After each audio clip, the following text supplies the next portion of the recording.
All right, so I just left the theater from seeing Obsession, written and directed by Curry Barker, and this was a wild movie. There's been a lot of hype around this movie since it came out, especially in the horror circles. A lot of people saying it's great, the best horror movie of the year. And now that I've seen it, I don't think it was hyperbole. This was a great movie. The movie has a really simple premise. A guy likes a girl, she doesn't like him back. He makes a wish to make her fall in love with him. It works, and things go awry. It's funny because the first time I saw a trailer for this movie, it immediately reminded me of an episode of The Fairly Odd Parents where Timmy Turner uses his godparents to make a wish to have his crush Trixie fall in love with him. And like Obsession, his wish is granted.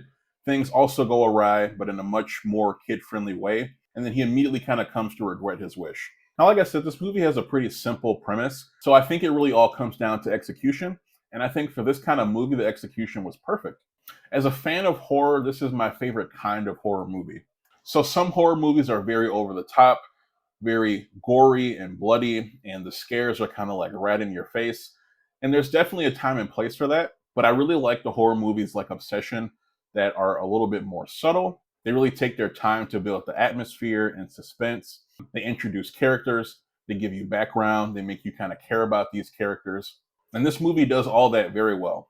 This movie doesn't really rely on jump scares. It just takes the time to build suspense and it gets you sitting on the edge of your seat, not really knowing what's going to happen next.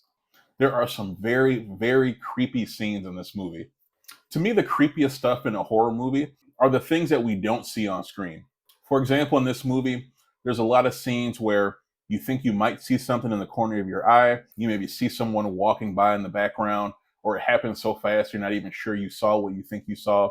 Or maybe someone's in the shadows and you can't really see their face or what they're doing.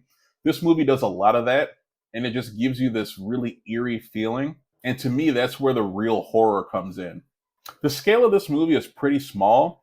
It deals with really just a handful of characters. There's maybe a few different locations. So it all really comes down to the actors and the character work. So all the acting in this movie really works. Everyone kind of brings their A game. I think in particular, the standout is the actress Indy Neverett. She plays the girl who was wished to fall in love with the main character. And she honestly really kind of carries this movie. This movie is really kind of about her character's metamorphosis. And this movie working really kind of rests on her shoulders because she has to kind of convince us that she's this character that's spiraling out of control and kind of like progressively getting worse throughout the runtime of the movie. Overall, I thought this movie was great. I think this is probably my favorite horror movie of the year, even though it's only May. If this does get beat out by the end of 2026, it just means it's been a great year for horror movies. So I would say believe the hype, go out and see Obsession and give it a shot. But those are just my thoughts. Have you had a chance to go out and see Obsession yet? If so, hop down in the comments, let me know what you thought. And with that said, I'm out of here, guys.